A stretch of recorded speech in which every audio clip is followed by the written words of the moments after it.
গোপালগঞ্জ জেলা কারাগার ভাঙচুর করেছে দুর্বৃত্তরা। দেখতে পাচ্ছেন এই মুহূর্তে গোপালগঞ্জ জেলা কারাগার যে পরিস্থিতি সেটি আপনাদেরকে দেখাচ্ছি। এখানে ভাঙচুর চালিয়েছে এবং একেবারে দেখতে পাচ্ছেন এখন পর্যন্ত কোনো আসামি পালানোর ঘটনা আমরা অফিসিয়ালি ভাবে পাইনি, তবে ধারণা করা হচ্ছে বেশ কয়েকজন আসামি এখান থেকে পালিয়েছে এবং এই জেল পুলিশদের মারধর করে আসলে এইখানে হামলা চালানো হয়েছে। কি হয়েছিল ভাই, এখানে কি হয়েছিল? এখানে সাধারণ জনগণ আমলিগের দোসররা এসে আমাদের আক্রমণ করছে, আমাদের জেলখানা আক্রমণ করছে। তারা গান্ডি মেশিন এসে জেলখানা কাটার জন্য আমরা যে সাধনের চেষ্টা করছি, তখন আমরা ওদের নিয়ন্ত্রণ আমরা সাইডে চলে গেছি। এখন প্রশাসন আসছে, আমরা সবাই এখন কোনো আসামি পালিয়েছে কিনা? না, এখানে কোনো আসামি পালায় নাই। এখানে সবাই সেফ আছে, আমাদের সবাই লকআপে আছে, ভিতরে সেফ আছে।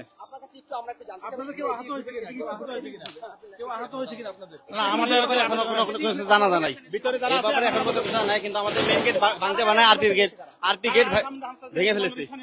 দেখতে পাচ্ছেন এটি গোপালগঞ্জ জেলা কারাগার এবং এই কারাগারে ভাঙচুর চালিয়েছে আওয়ামী লীগ ছাত্রলীগের নেতাকর্মীরা এবং এখান থেকে গ্যারান্টার মেশিন দিয়ে এই কারাগারের যে গেট সেটি কাটার চেষ্টা করা হয়েছে। সেটি কিন্তু বলছিলেন কারারক্ষী এখানে যারা রয়েছেন তাদেরকে মারধর করে এই এখানে হামলার পরে তাদেরকে মারধর করা হয়েছে এবং এই ভাঙচুর করা হয়েছে কারাগারের বহির পাশের যে বহির্বিভাগের যে রুমগুলো রয়েছে সেখানে ভাঙচুর চালানো হয়েছে। ব্যাপক তাণ্ডব চলছে এই মুহূর্তে গোপালগঞ্জে, তার একটা অংশ আমরা দেখতে পাচ্ছি এবং দেখতে পাচ্ছেন জেল পুলিশদের মারধর করে আসলে এই কারাগারে ভাঙচুর চালানো হয়েছে এবং এখন পর্যন্ত কেউ পালিয়েছে কিনা সে পর্যন্ত জানা যায়। দেখতে পাচ্ছেন জেল পুলিশদের যেই পোশাকের যে বেল্ট রয়েছে এবং মহিলা পুলিশদের কাপড় চোপড় আসলে সবই এখান থেকে এই কারাগার ভেঙে চুরে বহিরাংশে যাচ্ছিল, সেগুলোতেও লুটপাট চালানো হয়েছে। দেখতে পাচ্ছেন গোপালগঞ্জ জেলা কারাগারের যে পরিস্থিতি সেটি দেখাচ্ছিলাম। পরবর্তীতে সেনা সদস্যরা এখানে আসলে তারা ফায়ার করতে করতে এখানে আগায় এবং আগানোর পর আসলে এই কারাগারের যে কারারক্ষী যারা ছিলেন পরে তারা রক্ষা পান এবং আত্মরক্ষার্থে তারা আসলে পোশাক খুলে সিভিল ড্রেসে চলে গিয়েছিলেন, এমনটাই কিন্তু কারারক্ষীরা জানিয়েছেন। কারাগারের যে অবস্থা সেটি একটু আপনাদেরকে দেখাবার চেষ্টা করছি। এই মুহূর্তে কারাগারের গেটে দেখতে পাচ্ছেন এই পুরো সম্মুখ ভাগ, সেখানে ব্যাপক আকারে ভাঙচুর চালানো হয়েছে এবং এই গ্যারান্টার মেশিন দিয়ে এই কারাগারের গেট কেটে ফেলার চেষ্টা করা হয়েছে, এমনটা কিন্তু জানিয়েছেন। এই মুহূর্তে উত্তপ্ত পরিস্থিতি গোপালগঞ্জ জেলা কারাগারে। তবে কারারক্ষীরা জানিয়েছে এখন পর্যন্ত কেউ আসলে এখান থেকে পালাতে পারেনি, এমনটা কিন্তু জানা গেছে। দেখতে পাচ্ছেন কারারক্ষীরা এখানে রয়েছেন। কেউ পালিয়েছে কিনা? আপনারা কেউ আহত হয়েছেন? কেমন অবস্থা ছিল? ওদিকে তো হামলা চলছে, তখন হঠাৎ করে কিভাবে আসলো আসলে তারা?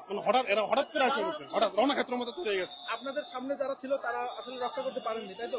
না, আসামি আমাদের ঠিক আছে, আমাদের আসামি ঠিক আছে। ভাঙচুর চালিয়েছে, লুটপাট হয়েছে। হ্যাঁ, লুটপাট হয়েছে আমাদের অনেক।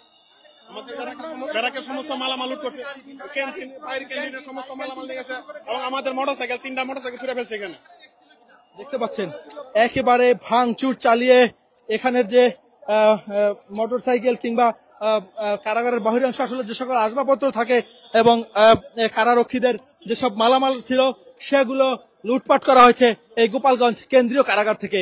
আওয়ামী লীগের দোসররা এখানে হামলা চালিয়েছে, যা আছে সব লুটপাট করে নিয়ে গেছে, সবকিছু লুটপাট করে নিয়ে গেছে। আপনাদের আহত কতজন কারারক্ষী? আপনাদের অস্ত্র লুট হয়েছে কিনা?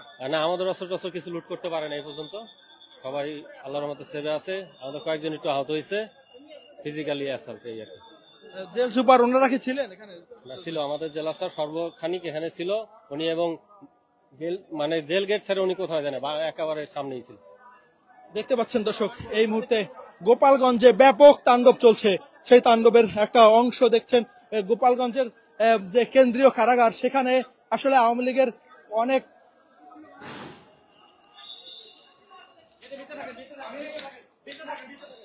আমি এই গেটের মেইন গেটে ছিলাম, ডিউটি অবস্থায় ছিলাম 12টা থেকে সন্ধ্যা 6টা, কিন্তু 3:30টার দিকে অনেক হামলাকারী সবাই আইসা যার যার মতো রামধাও টেটা সবাই যার যার মতো ছুটছে এবং আমাদের ইট পাক্কেল।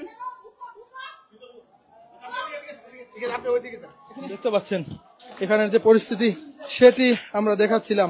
তারা বলছেন যে দেশীয় অস্ত্রশস্ত্র নিয়ে এখানে হামলা চালানো হয়েছে। সেই হামলার পরে আসলে অনেক কারারক্ষী হতাহত হয়েছেন এবং এখন পর্যন্ত কোনো আসামি পালাতে পারেনি এটি নিশ্চিত করেছেন এখানের যারা জেল পুলিশ যারা রয়েছেন, কারারক্ষী যারা রয়েছেন তারা। তবে কারাগারের বহিরাংশে লুটপাট চালানো হয়েছে ব্যাপক হারে, সেটি কিন্তু তারা বলছেন। গোপালগঞ্জ কেন্দ্রীয় কারাগারের চিত্র এটি। পুরো গোপালগঞ্জ জুড়ে এখন এই রণক্ষেত্র কিন্তু চলছে এবং সেই পরিস্থিতি আমরা দেখতে পাচ্ছি। জেল পুলিশদের মারধর করে এইখান থেকে লুটপাট চালানো হয়েছে। সেনা সদস্যরা এসেছেন কারারক্ষীদের এবং এই কারাগার রক্ষা করার জন্য সেনা সদস্যরা এসে এখানে যে দুর্বৃত্তরা ছিলেন তাদেরকে সরিয়ে দিয়েছেন। পুরো গোপালগঞ্জ জুড়ে এই মুহূর্তে থমথমে পরিস্থিতি বিরাজ করছে এবং 144 ধারা জারি করা হয়েছে পুরো গোপালগঞ্জে। দেখতে পাচ্ছেন এই মুহূর্তে যারা আন্দোলনকারী যারা ছিলেন আসলে তাদেরকে ছত্রভঙ্গ করে দেওয়া হয়েছে। এই কারাগারের সামনে যারা ভাঙচুর চালিয়েছিলেন তাদেরকে। তবে বেশ কয়েকজন কারারক্ষী আহত হওয়ার ঘটনা ছাড়া আসলে তেমন কোনো বড় ধরনের সংঘর্ষ বা হয়নি। তবে এখানে কারাগারের বহির অংশ যেগুলো ছিল সেগুলোতে ব্যাপক হারে ভাঙচুর চালানো হয়েছে, সেটি আমরা দেখতে পাচ্ছি।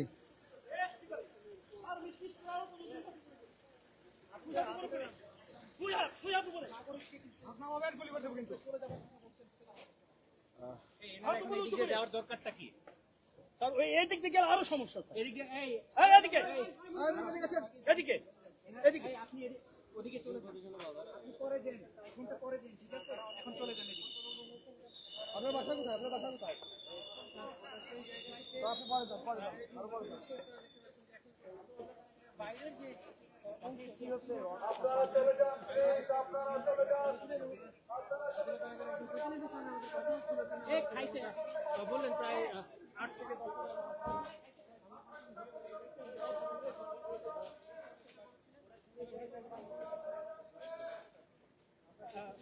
ঝামেলা হয়নি এমনটাই আমরা এখনো পর্যন্ত জানতে পেরেছি। তবে এখনো